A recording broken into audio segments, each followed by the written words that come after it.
Change Shapers, the podcast where we know that the only certainty is uncertainty. We know everybody hates change, so we're on a mission to inspire people to see change differently.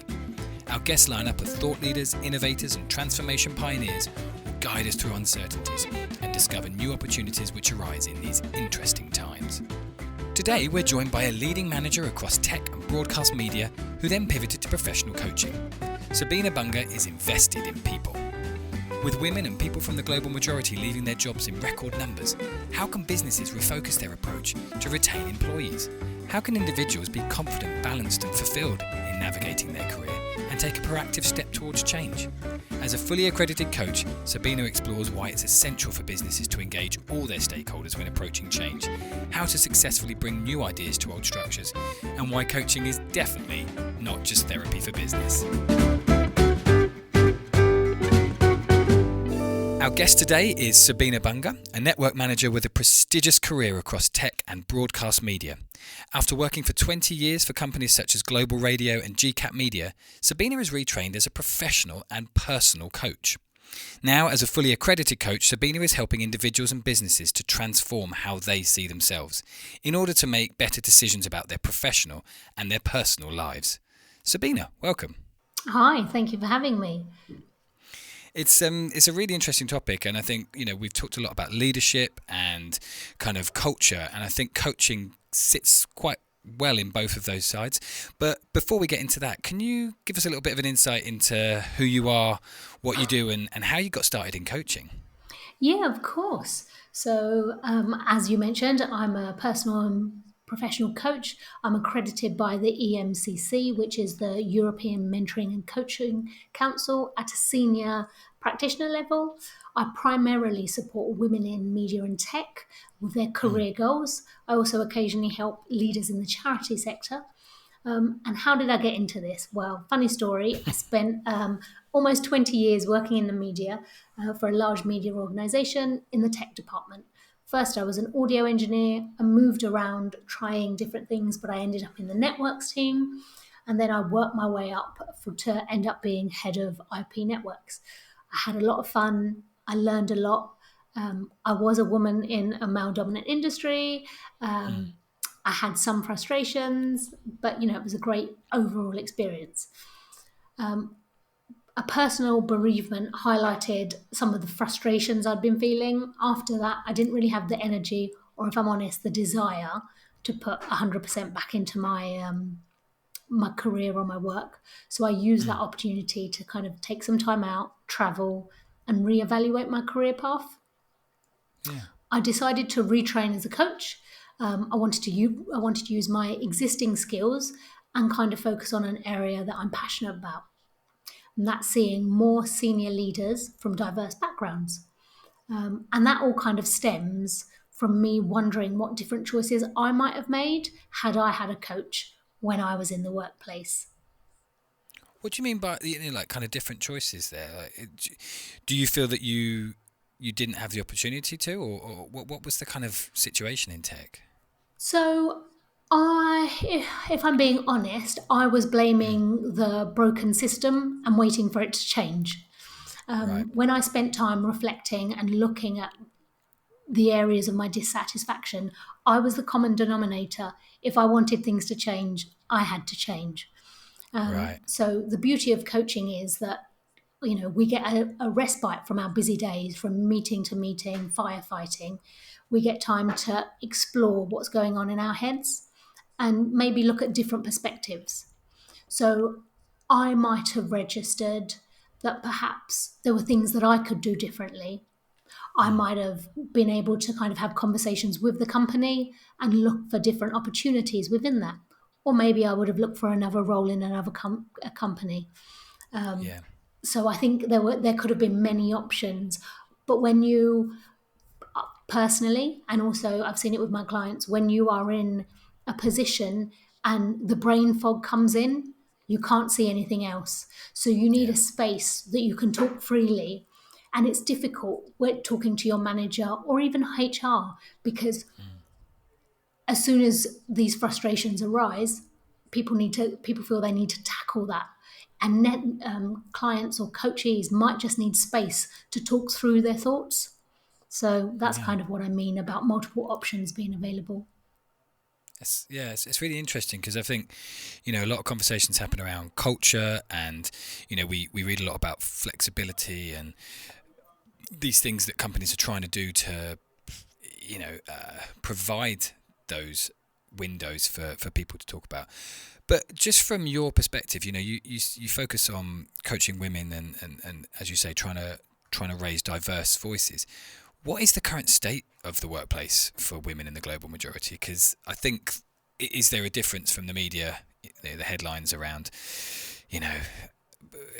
people fighting back against these big conglomerates like Google and Microsoft and refusing to go to work? What do you think the current situation is specifically for kind of women in the global majority?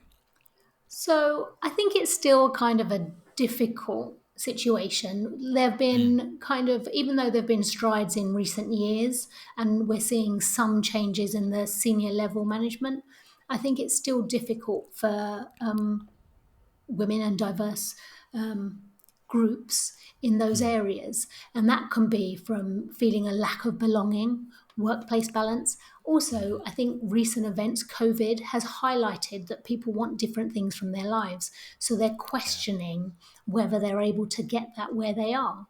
I think also it's worth pointing out that a lot of women are leaving their careers midpoint. So 10 to 20 years into their career, they're leaving. We're aware of the glass ceiling and the glass cliff where women are either held back or not kind of promoted into positions. However, something I was reading about in the McKinsey report was saying that the broken rung is actually one of the biggest obstacles in women's careers. And what that is women not being promoted into their first role.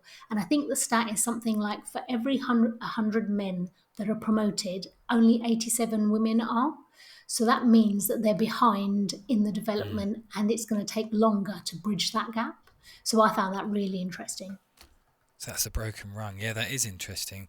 And yeah, I suppose kind of, I want to get onto the coaching, but you said there, women and individuals leaving roles. Like, do you have an idea of why that is, and with what the approach to careers can, how can we change that approach to careers and the mindset that, so I suppose we've all inherited from the previous generations? Yeah, of course. Actually, there's quite a lot of stats on that. So I think, who was it? Women in Tech UK, McKinsey report, and some others. I can't remember off the top of my head. But it's the lack of seeing representation. So the lack of senior women in roles, role models looking up to them, the perceived lack of perception or advancement in their roles, the work-life balance, life events, ageism. So when women are approaching kind of their 50s or the menopausal phase, that I don't know if I can say menopausal phase. I think menopausal phase. Yeah. Yeah. Okay. That's right. So that, as a man, I can clearly say that. Yeah. So there's ageism around that as well, and life events that happen to people that cause them to kind of reevaluate their careers. And I think it's quite interesting to know that over half of women in tech. The Fawcett Society research cites that 43% of women in tech think about leaving their role at least once a week, which is crazy. Wow. That's a really disheartening stat. So going back to your original question, what can companies do?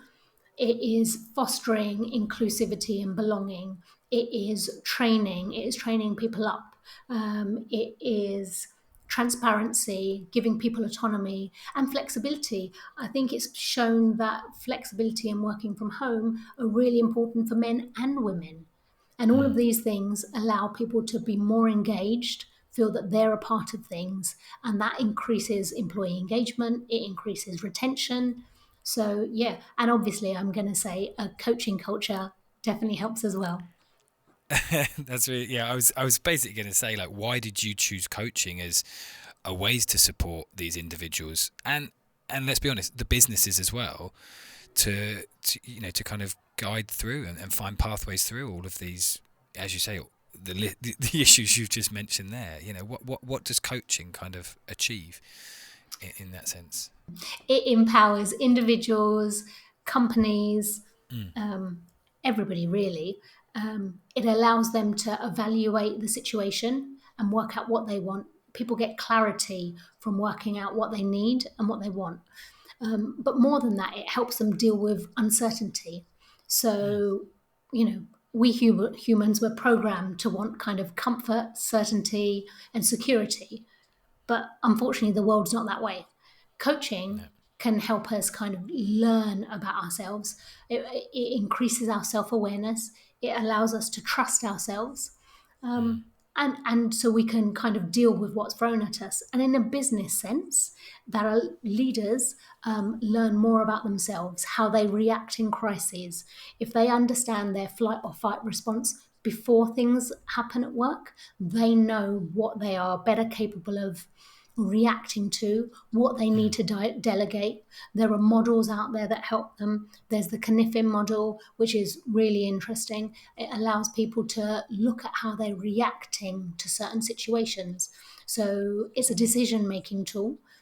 You can look at it, work out what situation you're in, and it gives you an idea of how to tackle things.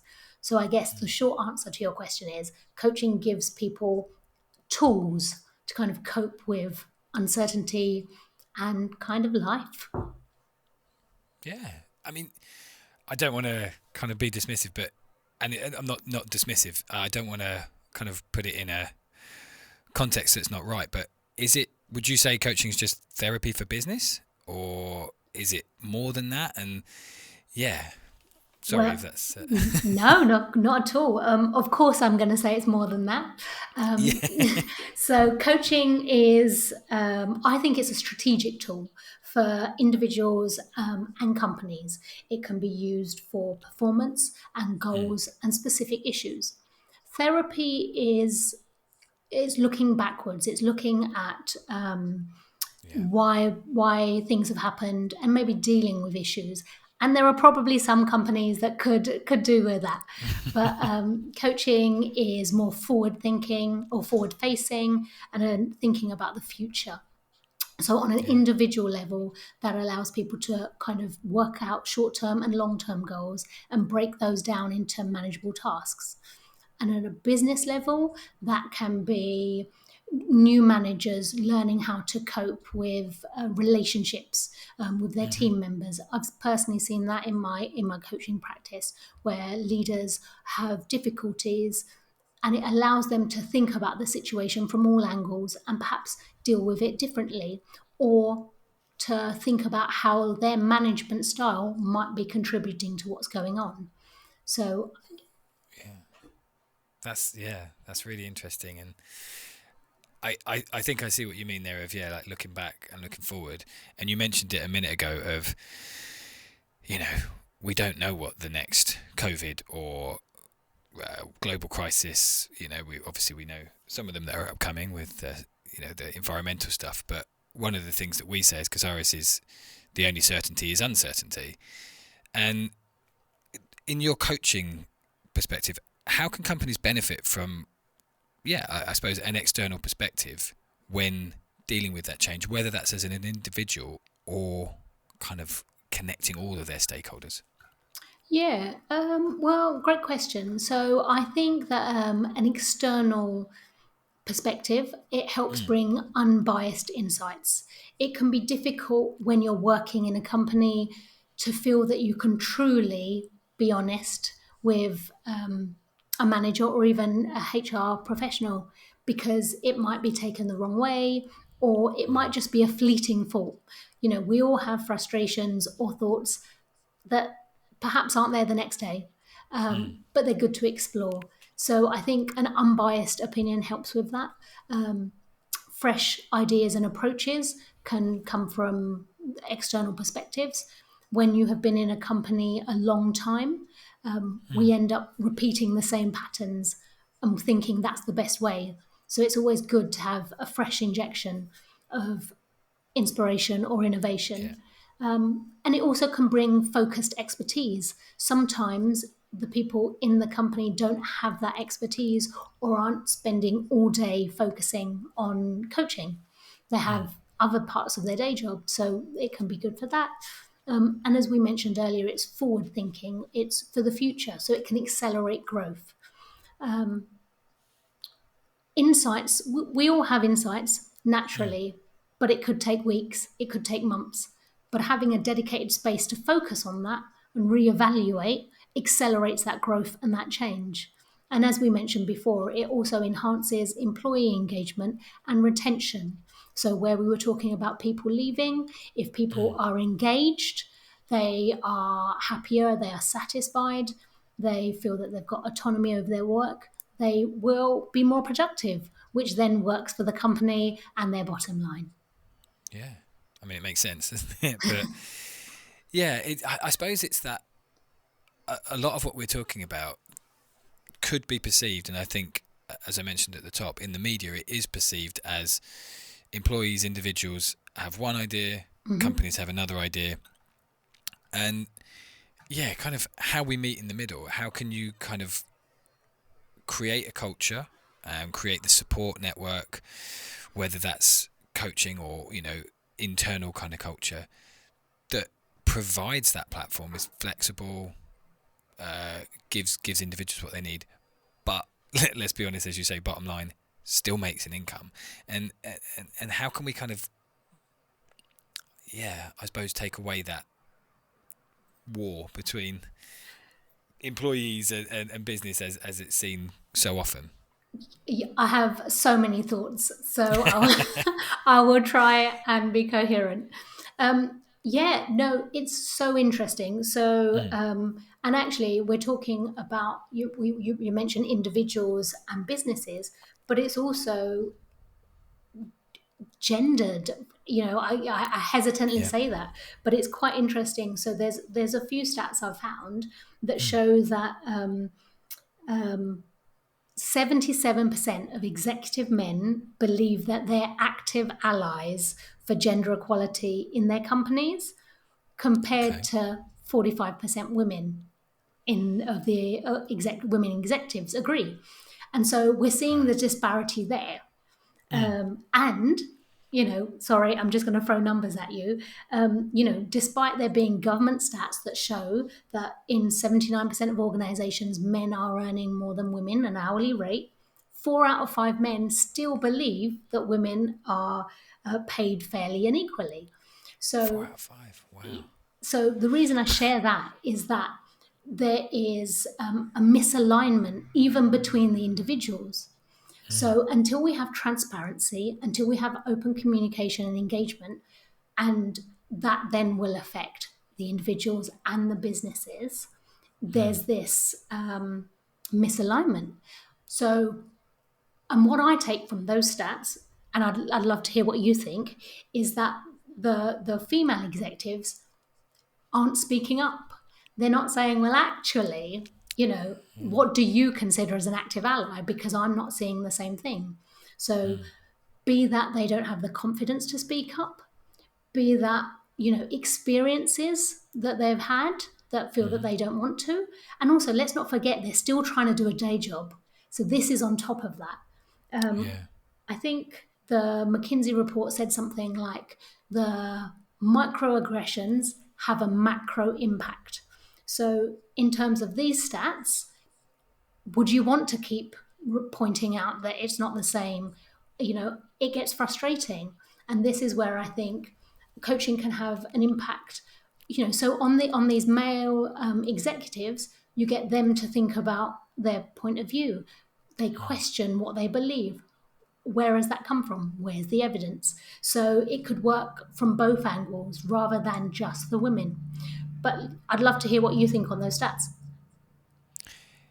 I mean, it's really disheartening to hear them, and I think it shows, it's kind of what I was trying to show there is that conflict, isn't there? There's the conflict between employees and business, there's the conflict between the age-old differences, whether they're gender, race, or all of the things that we're kind of experiencing at the moment, that the culture wars are bringing up, that are pitting people against each other. And we see that in personal lives, but actually in businesses, I think it's really important that, as you say, in businesses, micro turns into macro, because you are, in a lot of instances, being forced to spend time with these people. So you don't have maybe that freedom in your personal life to say to a friend, I disagree with this, or there might be barriers to doing that, or there might be social I don't know what you'd call them, but yeah, kind of social constraints that you feel that means that you can't, as you say, that women feel for whatever reason that they can't speak up, or that they're not engaged as stakeholders in those conversations, or maybe not that they're not able to, but as you said, that they are not speaking up. So then the issue is going unaddressed, because how do you know about an issue unless it's raised? It's a really interesting time, and I think those stats are kind of, I think the stats show that there is movement, because I would imagine if you got those same stats 10 years ago, 20 years ago, there would definitely be probably a bigger disparity. Yeah. But it's and that, I think, is one of the big things. We're on this podcast, we're talking to change shapers, people that are innovating, people that are really keen to support and help drive the change, like a coach, like a leadership, like someone who is head of a member organisation who's helping to kind of make those changes have weight, have impact. So yeah, I suppose that's where I feel on them. But it's been really interesting to kind of get those stats, and I kind of want to ask on the back of that, of one of the big problems that you're mentioning there is lack of engagement, lack of hearing from all the different voices for whatever reason. How can we support that? And specifically something like coaching, how can you, do you feel that there is a way of making those, let's focus on women who don't feel that they can speak up in those in the analytics that you've just mentioned there, that aren't where that 45% is? How can we get those two different people, the executives who think that they are allies and the ones who don't? How can we kind of engage both sides, make sure that every voice is being heard, and kind of look at things more as a community rather than as the old structures, which, let's be honest, is an issue that keeps coming up in these conversations about the older structures that perhaps are holding things back. Great question. I've been learning about coaching cultures in leadership recently. So a coaching culture fosters open communication and kind of continuous improvement. So where employees are feeling valued and understood. So it's helping individuals kind of develop self-awareness and improve their interpersonal skills and embrace flexibility in the workplace, as we've mentioned. Yeah. One of the interesting things I've learned very recently is that it has to come from the top. So the managers and the top have to role model these coaching behaviors. And then they're having these open conversations and continuous learning. So, and the reason it's a benefit for those at the top, it's because we move away from that kind of control and command, old hierarchical structure. And it allows delegation and it allows empowerment, which then frees up time for these team leaders to work on things that they need to. And it's shared responsibility, shared accountability, and that increases the engagement we're talking about. So going back to the question, if there's continuous conversation, if people have a continuous stake in what they're saying, that allows them to feel part of it and to speak up, especially if the leaders are role modeling this coaching culture. Is that not a top-down approach, though? And is the top-down approach kind of the model that is not not perceived as particularly modern. I don't know. Yeah, yeah, I see where you're coming from, but actually, it's both. I think Right. what I'm trying to highlight is that we can't have people at the lower levels doing the work. It's not sustainable and it doesn't stick. So Yeah. studies have shown that the top have to do it as well for it to stick and for it to be for the culture to kind of continue. So I Yeah. do think that it should be for everyone. I think it is beneficial to the individual and the organisation, but for the culture to stay around, they also need to be involved in the coaching culture, and that involves delegating, getting information from their reports, and using that. That's a really key point, because I think so often things might be happening, but if you're not sharing that information, if you're not making people aware, if you're not allowing people to respond to those insights and kind of involving them, let's turn it, rather than just sending out a memo or an email saying we've done this, kind of getting them to experience it, as you say, getting them to see it happening from the leadership, and then that kind of creates that more 360 degree approach. Yeah, Yeah. exactly. And one of the things, just to respond to that, that I have seen with clients and people talking about this, is in companies, they try their hardest to get the best talent, hire the best talent, the cleverest person Yeah. for the role. And then there's a bit of a conflict between the company policies and the transparency or what's happening.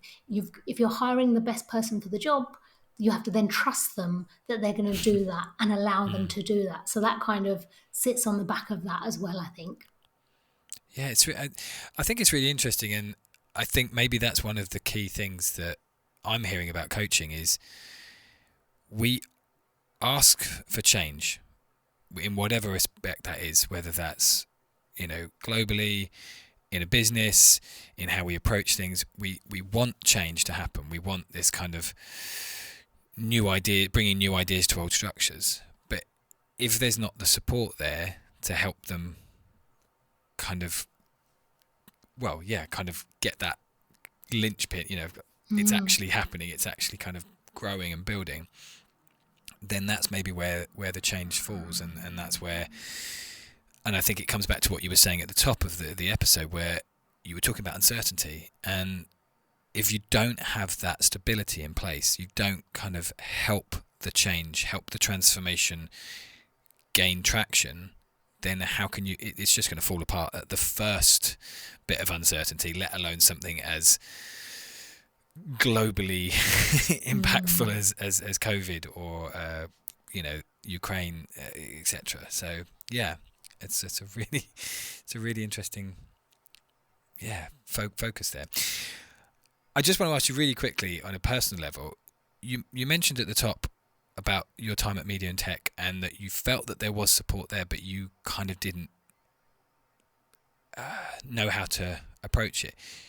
What we just talked about there and the last bit, do you feel that you would have then, if you'd been shown that, if you'd had those people in the positions that were actually kind of role models and helping you see that process, would that have changed things for you? Just putting you on the spot.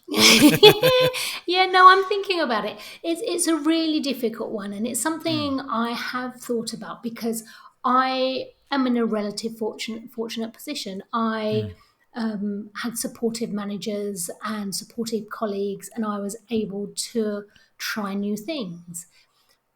But actually, there were also still reasons that I felt that I couldn't progress, whether they were structural, whether they were personal self doubt. So it's really difficult because there are women out there who are having difficult times in the structure, but you can also be in a good environment and still not feel secure for Yeah. whatever reason, and it's navigating that. And I think for me it's worth noting that I joined kind of the industry 20 years ago. I felt I had to behave a certain way to kind of fit in, and Don't get me wrong, I had a nice time doing that.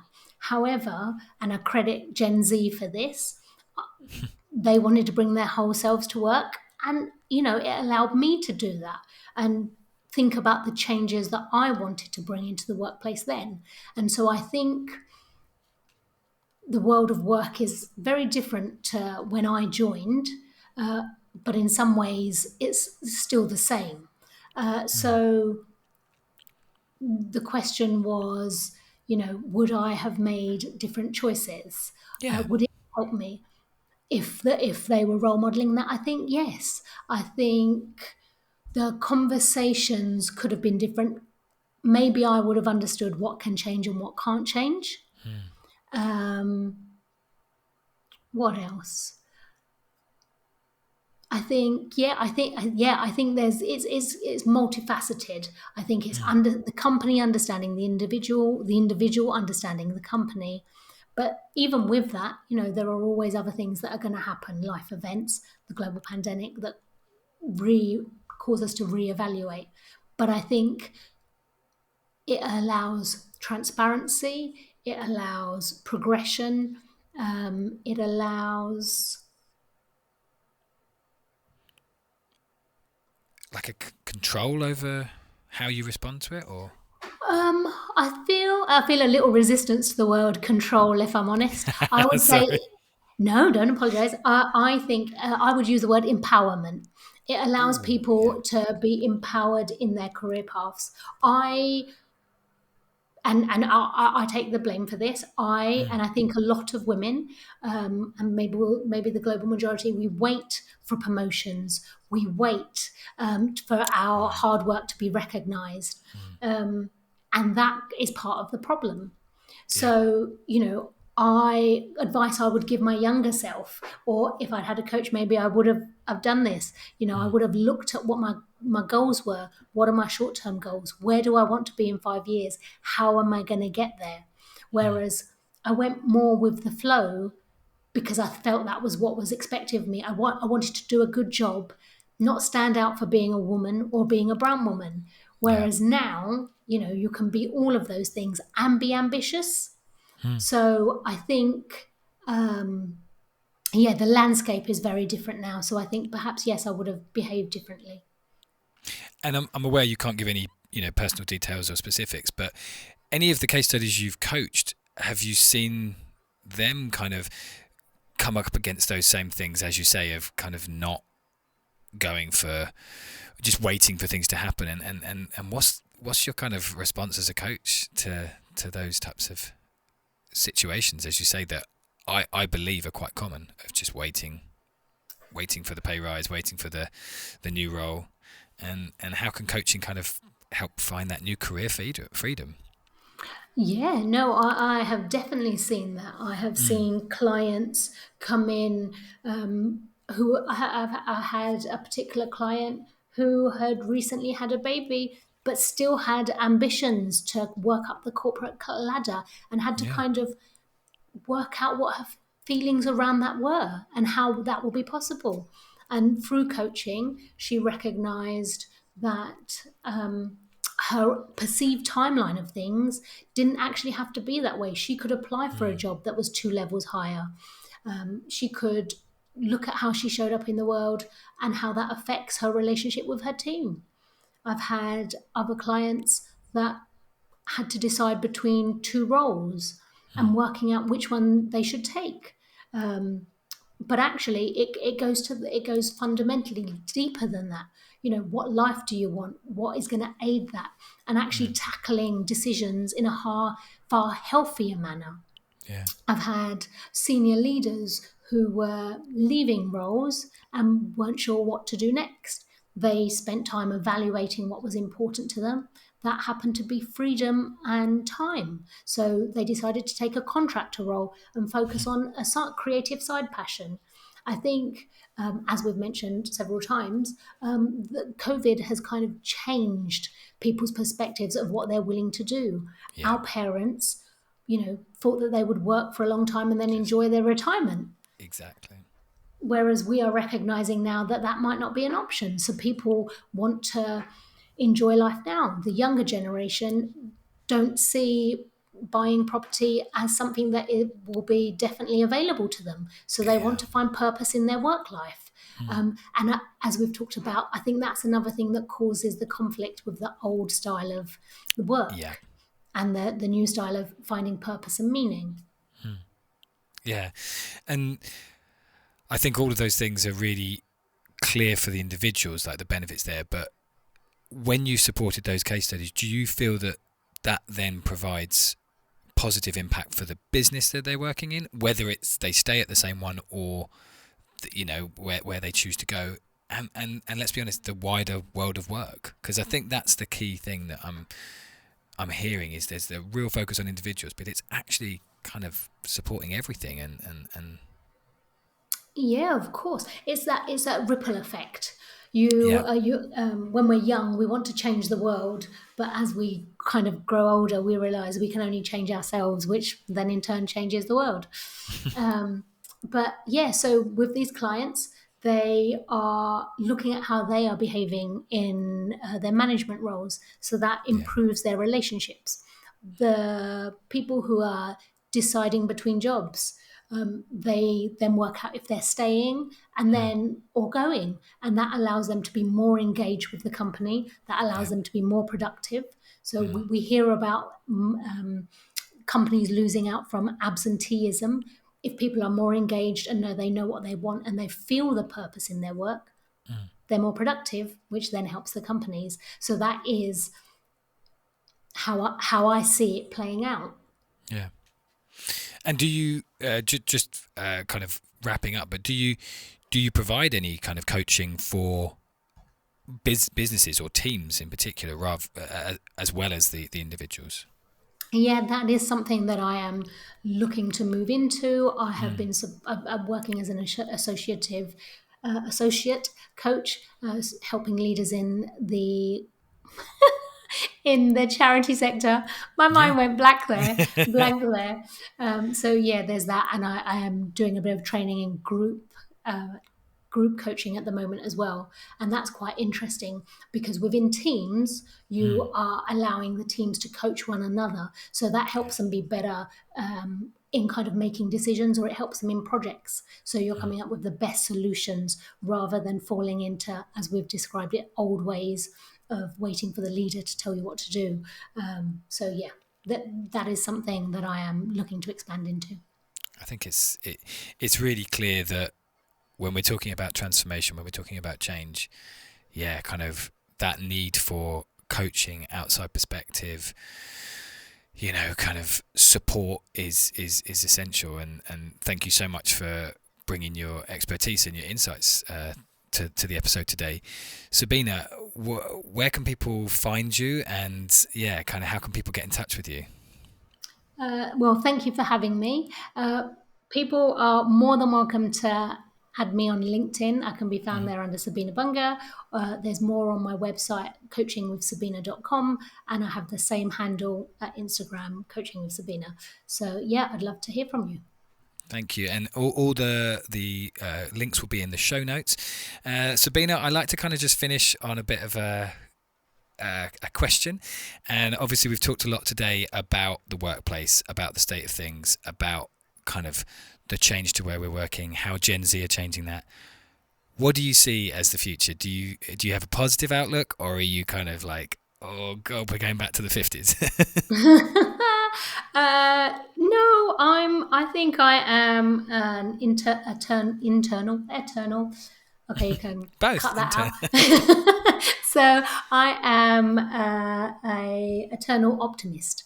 So, and I'd be a terrible coach if I wasn't. So I believe that people are capable of change. So I've got to believe in that.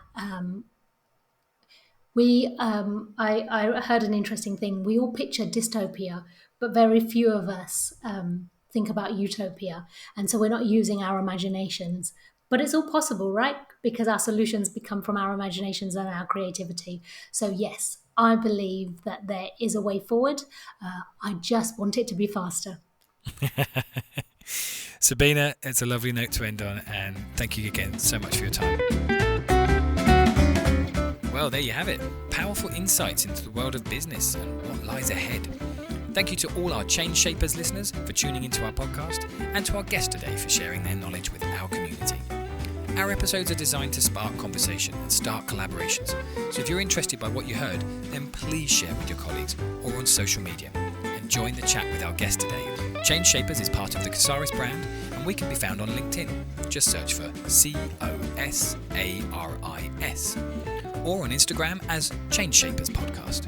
Please subscribe, rate and review Change Shapers Podcast. We can be found on Spotify, Apple Podcasts and wherever you find your favourite pods. I've been Jay Taylor. Let's turn uncertainty into opportunity together. Catch you in the next episode.